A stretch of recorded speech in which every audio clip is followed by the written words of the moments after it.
Welcome to one of the most disturbing cases recorded in the history of Natchez, Mississippi. Before we begin, I invite you to leave in the comments where you're watching from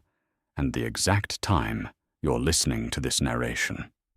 In the spring of 1847, the death of Colonel Edmund Fairweather sent tremors through the cotton aristocracy of Adams County, where fortunes were built on enslaved labor and social order was absolute. His passing was expected. The elderly planter had grown increasingly frail through his final winter, but the reading of his will was not.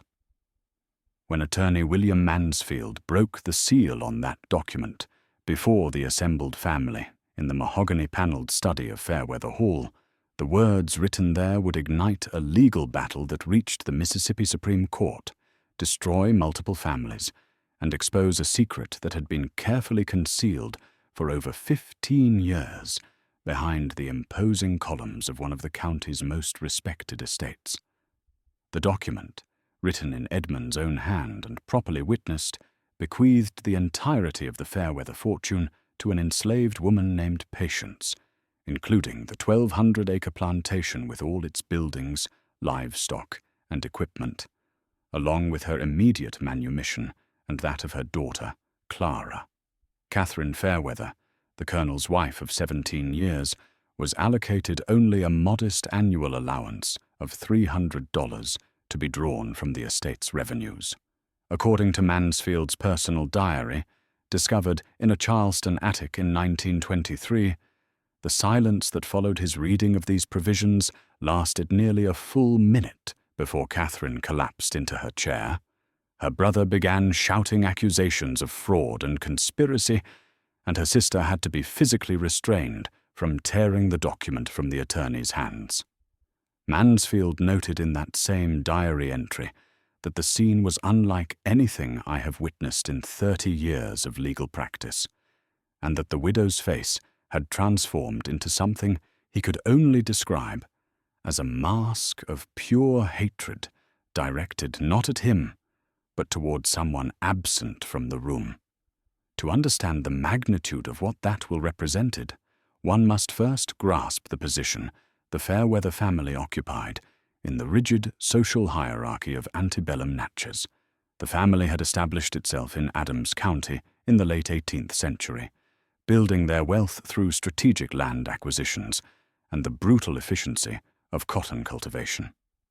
Edmund Fairweather inherited the plantation in 1825 upon his father's death, assuming control of 800 acres and 43 enslaved individuals at the age of 28.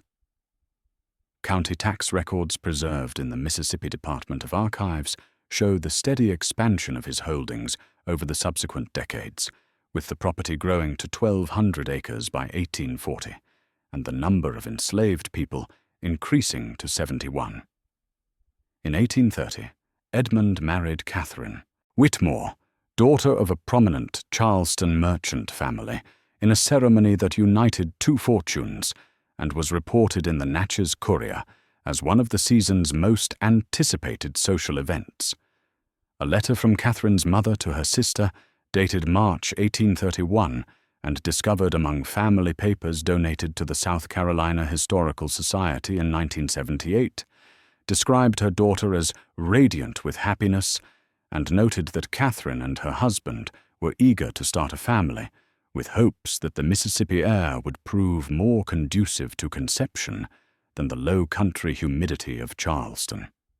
The couple's prospects appeared boundless, their position in society secure, their future generations seemingly assured. However, plantation ledgers from 1832, examined by researchers in 1991, reveal a purchase that would ultimately unravel everything the Fairweathers had built. On August 14th of that year, Edmund acquired an enslaved woman named Patience, listed as approximately 16 years of age, from the liquidation sale of the Hartwell estate in Virginia, which had fallen into bankruptcy following the owner's gambling debts. The price paid was $280, an unremarkable sum, and the transaction itself appeared routine among the dozens of similar entries that filled the ledger pages. From the moment of her arrival at Fairweather Hall, Patience occupied a position that defied the brutal logic of plantation labor management. Ledgers meticulously maintained by successive overseers, now housed in the Adams County Historical Collection,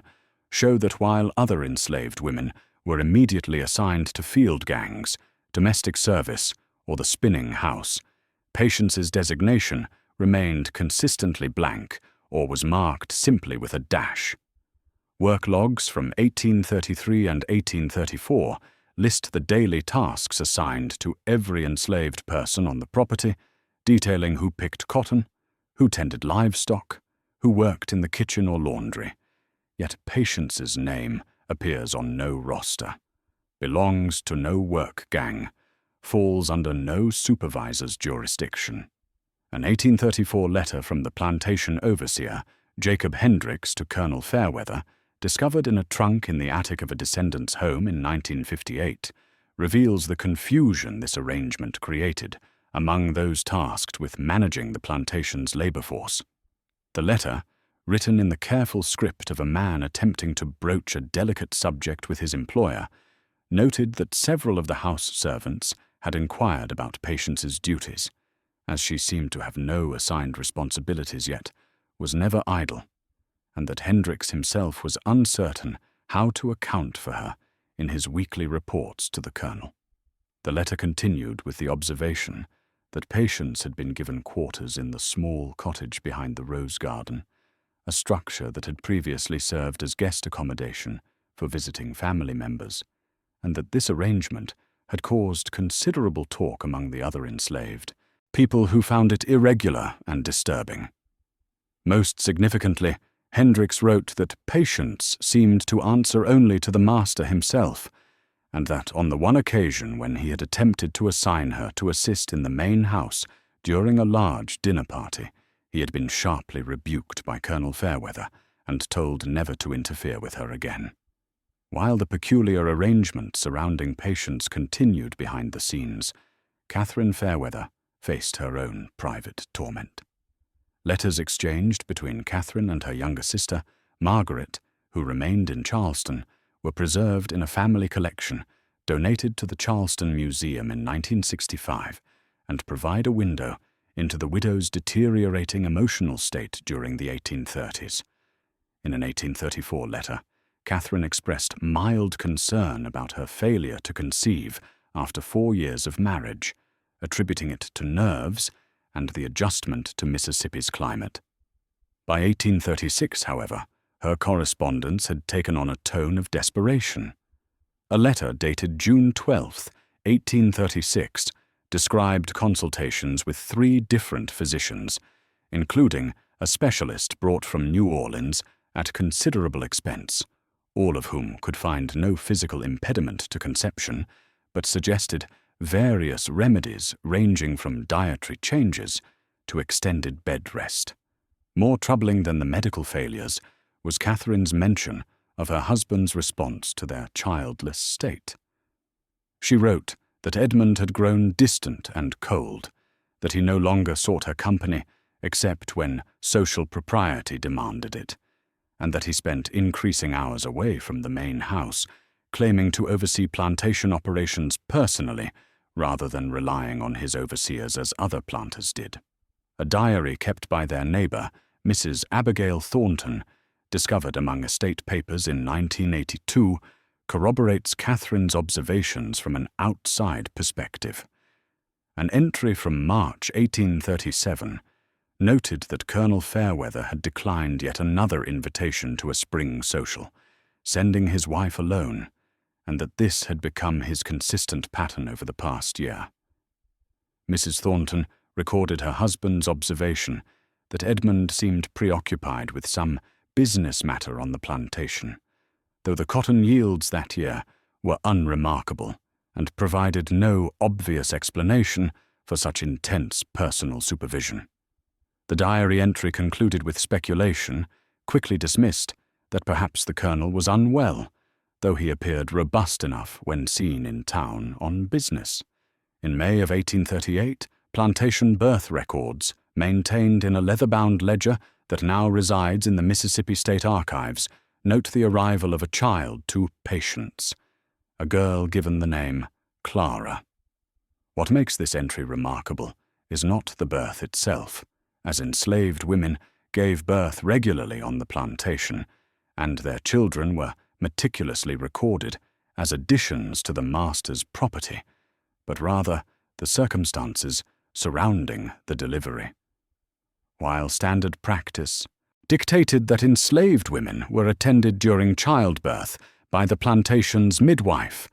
an enslaved woman named Ruth, who had delivered dozens of babies over her years at Fairweather Hall,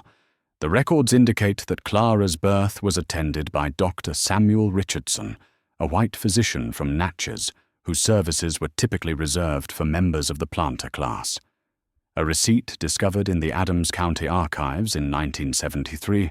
filed among miscellaneous medical records, shows that Colonel Fairweather personally paid Dr. Richardson $30 for attending the birth,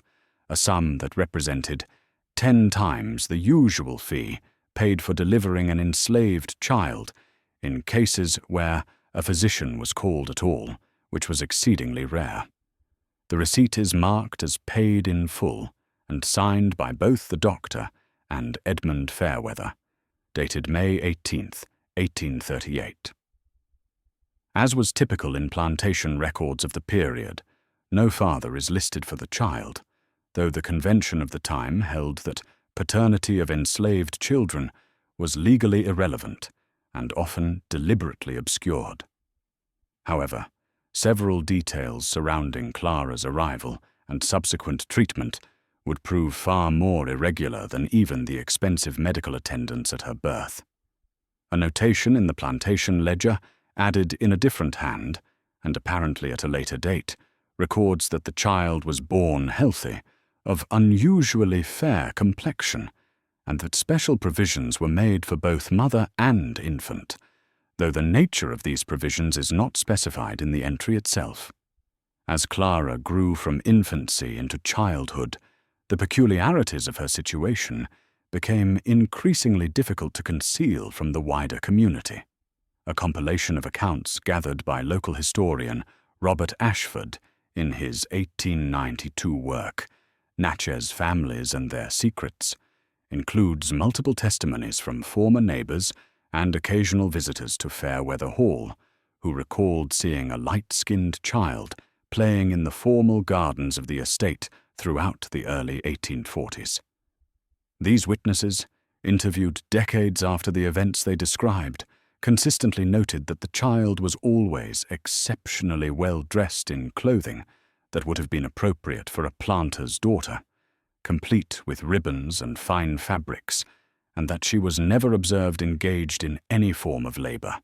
instead spending her time with dolls, books, and other leisure activities typically reserved for white children of privilege. Perhaps most revealing is the account of William Mercer, a tutor hired in 1843 to provide instruction to Catherine Fairweather in French and various cultural refinements befitting her station. In his memoir, published in 1879, after he had relocated to Boston and established himself as an educator, Mercer devoted several pages to his brief and bewildering employment at Fairweather Hall. He wrote that upon arriving for his second week of instruction, he discovered a young mulatto child, perhaps 5 years of age, sitting in the library where his lessons with Mrs. Fairweather were to take place. When he inquired about the child's presence, Colonel Fairweather informed him curtly that the girl was to receive instruction in basic literacy and mathematics, and that Mercer should attend to this task alongside his work with Catherine. Mercer noted that he found this arrangement extraordinary, and, after a week of providing lessons to what he had come to understand was an enslaved child, questioned the propriety and legality of such education. He was dismissed that same afternoon, paid for his services, and informed that his concerns were unwelcome and that he should consider the entire matter confidential. Catherine Fairweather's private diary, a slim volume bound in burgundy leather, was discovered during an estate sale in 1912, when the contents of a Natchez townhouse belonging to one of her distant relatives were liquidated. The diary, which now resides in a private collection, though excerpts have been published in various historical journals, provides a harrowing portrait of a woman gradually comprehending a truth too terrible to fully acknowledge. Entries from 1842 are sporadic and mundane, recording social calls and household management, but by 1843 a shift in tone becomes apparent. Catherine began noting her husband's increasingly frequent absences from their shared bed, writing that he claimed business concerns kept him late in his study or required him to inspect various operations on the plantation at odd hours. More disturbingly, she recorded several instances where Edmund insisted she take extended trips to visit her family in Charleston, sometimes for months at a time, despite her protests that she wished to remain at home. An entry from April 1843 stated that he grows agitated when I resist these journeys,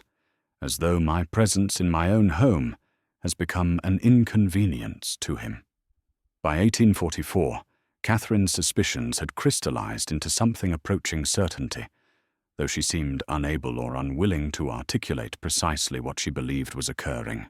Her entries reference that woman and the girl with increasing frequency, never using their names, as though refusing to grant them even that small recognition. The most disturbing entry, dated September 14, 1844, describes an incident that left Catherine deeply shaken. The entry reads, "I saw him today through the window, standing with that woman and the child in the garden near the magnolia tree, and the way he looked at them, with such tenderness and attention, filled me with a dread I cannot name, for I recognized in his face an expression I had not seen directed toward me in more than a decade." The fragile equilibrium that had maintained a veneer of civility in the Fairweather household finally shattered in January of 1845. A letter from Catherine to her brother, Thomas Whitmore, dated January 8th, and preserved among family papers at the South Carolina Historical Society, describes a confrontation that erupted after Catherine directly accused her husband of maintaining an unnatural and immoral attachment to the enslaved woman Patience, and of treating the child Clara as though she were his own daughter. Catherine wrote that she had rehearsed her accusations for weeks, gathering her courage, and had finally spoken them aloud in Edmund's study late one evening after ensuring the servants were out of earshot. According to her account, Edmund's response was not the denial or outrage she had anticipated, but something far more chilling in its calculated coldness. She wrote that he regarded her in silence for a long moment, before informing her that she would do well to accept the situation precisely as it existed, and to cease making wild accusations that could only damage her own position. When Catherine demanded to know what he meant by threatening her position in her own home, Edmund reportedly told her that the house was his property, not hers, that she possessed nothing except what he chose to provide, and that if she found the arrangements at Fairweather Hall intolerable, she was welcome to return to Charleston, though she would do so with nothing but the clothes she wore. The letter to her brother concluded with Catherine's admission that she had never seen such coldness in another human being, and that she now understood she was trapped in a situation from which there was no escape without losing everything. Legal documents filed in Adams County in March of 1845, discovered during research conducted in 1988, show that Edmund began restructuring his financial holdings precisely during this period, creating trusts and transferring assets in ways that effectively placed them beyond Catherine's potential reach or claim. The years following the confrontation transformed Catherine Fairweather from a prominent society matron into something resembling a prisoner within her own home, albeit one dressed in silk and surrounded by fine furnishings. Oral history interviews conducted in the 1930s by researchers from the Federal Writers Project, which sought to document the memories of elderly former slaves and their descendants, provide glimpses into the household's atmosphere during this period. The granddaughter of a woman who had worked as a housemaid at Fairweather Hall recalled being told that Mrs. Catherine had become like a ghost in the house after 1845, rarely leaving her chambers except to walk alone in the garden at dawn, when others were unlikely to encounter her. According to these accounts, Catherine took her meals in isolation, refusing to dine with her husband, and was frequently observed by the housekeeper to have been crying, her eyes red and swollen, when she finally emerged from her rooms. While Catherine retreated into miserable seclusion, the position of Patience and Clara became increasingly formalized and impossible to ignore. Estate records and construction receipts from 1845, preserved in county archives, show that Edmund commissioned extensive renovations to a cottage situated approximately 200 yards from the main house, transforming what had been simple guest quarters into a comfortable residence, complete with fine furnishings, a separate kitchen, and even a small library. The expense recorded for these improvements exceeded $2,000, a sum that many planters would not have spent on their own homes. Neighbors could not help but notice these developments, and whispers began to circulate through Natchez society about the true nature of the arrangements at Fairweather Hall. However, few dared to speak openly, for Edmund Fairweather remained a powerful man with substantial influence in the county, and directly accusing a planter of the specific transgression that everyone suspected would have been both socially dangerous and legally complicated, given the murky and deliberately obscured nature of such relationships in the antebellum South.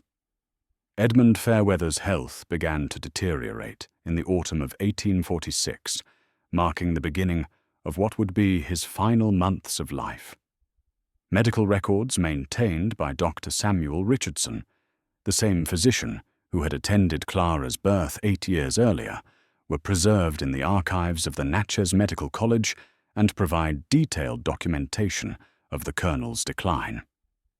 The records indicate that Edmund suffered from a constellation of ailments, including severe digestive complaints, recurring fevers, and a general wasting that Richardson attributed to an affliction of the liver, though the exact nature of the disease remained uncertain given the limitations of medical knowledge at the time. By January of 1847, Edmund was largely confined to his chambers, and it was during this final period that he made a request that would add yet another bitter humiliation to Catherine's accumulation of grievances. According to Dr. Richardson's notes, dated January 23, 1847, the patient insisted that only Patience be permitted to attend to his personal care, specifically instructing that his wife was not to enter his sick room under any circumstances. The doctor noted that this arrangement was highly irregular and had created considerable tension in the household, but that Edmund remained adamant despite his weakening condition. Catherine's diary entries from this period, preserved in that same burgundy leather volume discovered decades later, become sparse and bitter, the handwriting increasingly erratic. One entry, dated February 28, 1847, consists of only a single sentence written in a hand that trembles with rage or grief or perhaps both. It reads, "He dies as he lived, with that woman at his side, while I sit alone in the house that should be mine, waiting for an end to this torture." Edmund Fairweather died on April 2, 1847, with Patience reportedly holding his hand as his breathing ceased, while Catherine remained in her chambers on the opposite end of the house, learning of her husband's death only when a servant finally came to inform her. The days following the shocking revelation of Edmund Fairweather's will saw Catherine's family mobilize with remarkable speed to contest what they viewed as a legal and moral abomination. Court documents filed in the Adams County Courthouse on April 20, 1847, just 18 days after Edmund's death, outline the grounds upon which Catherine's brother, Thomas Whitmore, acting as her legal representative, challenged the will's validity. The petition, preserved in courthouse archives and spanning 14 pages of dense legal argumentation, asserted first that Edmund Fairweather had not been of sound mind during his final months, that the severity of his illness had impaired his judgment and rendered him susceptible to manipulation. Second, the petition claimed that Patience had exercised undue influence over the Colonel, taking advantage of her position as his caretaker during his final weeks to extract promises and manipulate him into drafting a will that served her interests rather than his true intentions. Third, and perhaps most significantly, the petition argued that the will violated fundamental principles of public policy and morality, that allowing an enslaved woman to inherit substantial property from her master would encourage similar immoral relationships and undermine the very foundations of Southern society. The opposing attorney, Marcus Delaney of New Orleans, hired by William Mansfield in his capacity as executor, filed a response that was equally lengthy and considerably more coldly logical in its construction. Delaney's argument, preserved in the same courthouse files, asserted that Mississippi law granted property owners absolute authority to manumit their slaves and to dispose of their property as they saw fit through legally executed wills, that Edmund Fairweather had been demonstrably competent when the will was drafted and properly witnessed, and that the court had no authority to invalidate a legal document simply because its provisions offended the sensibilities of certain parties. Newspaper accounts from the Natchez Courier in May of 1847 described crowds gathering outside the courthouse on hearing days, with public opinion divided in ways that defied simple categorization, some viewing Catherine as a wronged wife deserving of sympathy, others seeing her family's challenge as an attempt to deny Edmund's lawful final wishes, however distasteful those wishes might be. The depositions taken during the legal proceedings, preserved in thick leather-bound volumes in the Mississippi State Legal Archives, provide disturbing glimpses into the daily reality of life at Fairweather Hall during the years when Edmund Fairweather was maintaining his dual existence. Jacob Hendricks, the former overseer whose confused letter had been written in 1834, testified in a deposition taken on June 3, 1847, that he had been dismissed from his position in 1840 after directly questioning Colonel Fairweather about why Patience and her child received treatment that was not only preferential but entirely inappropriate for enslaved individuals. Hendricks stated that he had raised concerns about the disruption this favoritism caused among the other enslaved people, and the confusion it created regarding the plantation's management structure, and that Edmund had terminated his employment within hours of that conversation. A seamstress named Mrs. Eleanor Vance, who had been contracted to provide sewing services for the Fairweather household between 1841 and 1844, testified that she had been commissioned to create an extensive wardrobe for the child Clara, using fabrics and styles that would have been entirely appropriate for a white child of wealthy parentage, but were extraordinary for an enslaved girl. Mrs. Vance recalled that Mrs. Catherine had on one occasion entered the sewing room while she was fitting Clara for a dress, and had left immediately without speaking, her face drained of color. However, the most damaging testimony came from Dr. Samuel Richardson, whose medical attendance at Clara's birth and Edmund's final illness gave him intimate knowledge of the family's circumstances. Under oath, and with obvious reluctance, Richardson admitted that Clara bore a striking physical resemblance to Colonel Fairweather, particularly in her facial features and the unusual grey-blue color of her eyes. Furthermore, The doctor testified that Edmund had privately consulted him in 1843 regarding the legal processes for manumission and whether freed slaves could inherit property under Mississippi law, questions that at the time had seemed merely academic, but which now took on deeply incriminating significance. For the first and only time in the proceedings, Patience herself was called to provide testimony,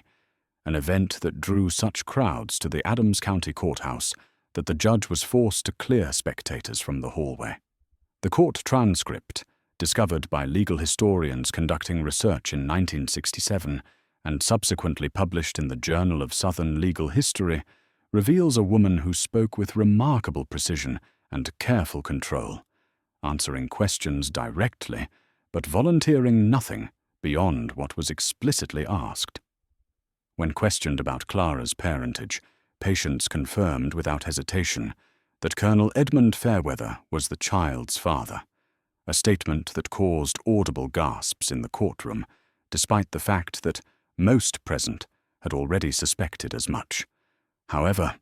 when the attorney for Catherine's family pressed her to characterize the nature of her relationship with Edmund, asking whether it had been consensual or coerced,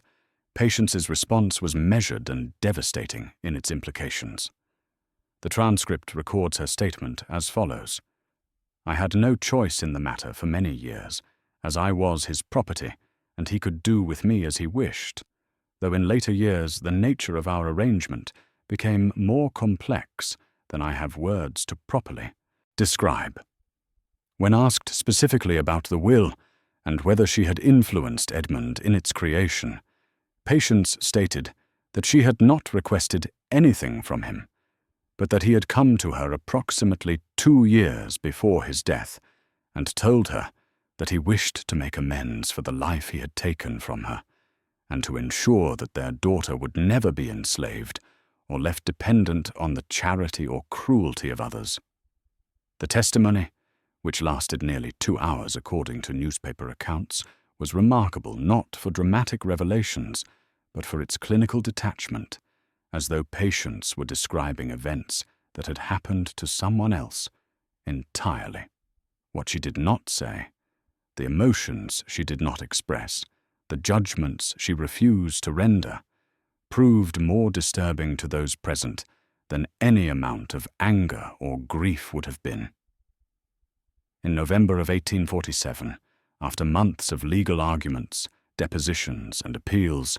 the Mississippi Supreme Court issued its decision in the matter of Fairweather's estate, a ruling that attempted to satisfy competing demands of law, morality, and social order, while ultimately pleasing no one involved. The court's written opinion, preserved in the state legal archives and spanning 23 pages of dense judicial reasoning, upheld the core validity of Edmund's will while imposing significant modifications that reflected the justice's discomfort with its original provisions. Patience and Clara were granted their freedom, as Edmund had specified, and were awarded a portion of the estate valued at approximately $8,000, along with a small parcel of land. But this represented less than 1/5 of what the original will had bequeathed to them. Catherine received Fairweather Hall itself, along with 300 acres of surrounding land and a cash settlement of $12,000, provisions the court deemed more appropriate to her station as the legitimate widow. The decision satisfied neither party, nor did it resolve the fundamental questions of justice and exploitation that had haunted the case from the beginning. A letter from Catherine's cousin, Mary Brennan, to a mutual relative in Charleston, dated April 1848 and preserved in family papers, described Catherine as having become a complete recluse following the trial, rarely leaving her chambers, refusing all social invitations, and suffering from various ailments that physicians could not adequately diagnose or treat. Catherine Fairweather died in February of 1851 at the age of 43, having lived less than 4 years after her husband's death. The official cause listed on her death certificate was consumption, though those who had known her suspected that bitterness and isolation had contributed as much to her decline as any physical disease. Patience and Clara, meanwhile, disappeared from Mississippi records shortly after the trial concluded. Census researchers examining migration patterns in the 1970s found suggestive evidence that a woman matching Patience's description, traveling with a young daughter, appeared in Ohio census records in 1850 and later possibly in Pennsylvania, though definitive confirmation remained elusive. The full dimensions of the Fairweather story remained obscured by time and deliberate concealment until archaeological excavations conducted at the former site of Fairweather Hall in 1989 brought new evidence to light. Researchers from the University of Mississippi, working under a grant to document antebellum plantation structures before commercial development destroyed the site, excavated the foundation of the cottage where Patience and Clara had lived during the 1840s. Beneath the floorboards, preserved in a metal box that had protected them from moisture and decay, investigators discovered a collection of personal items that provided intimate glimpses into lives that historical documents had only partially revealed. Among these artifacts were a gold ring engraved with the initials EF, several children's toys including a porcelain doll with hand-painted features, and most significantly, a bundle of letters written in Edmund Fairweather's distinctive handwriting, addressed to Patience and expressing sentiments that appeared to be genuine affection, though such expressions remained forever tainted by the fundamental power imbalance that defined their relationship. A 1995 DNA study, conducted with the cooperation of individuals who identified themselves as descendants of Clara, confirmed Edmund's paternity beyond any scientific doubt and revealed the existence of multiple additional descendants throughout the northern United States, suggesting that Clara had indeed married and established a family after leaving Mississippi. The story of Edmund Fairweather and Patience, as reconstructed through legal documents, personal correspondence, archaeological evidence, and genetic analysis, raises questions that resist simple answers about the nature of consent within systems of absolute power, about whether genuine affection could exist alongside exploitation, and about whether Edmund's final act of providing for Patience and Clara represented a belated awakening of conscience or merely constituted another form of control, imposing his will and his version of justice from beyond the grave, forcing both his widow and the woman he had enslaved to live out their lives shaped by choices that were ultimately his alone to make.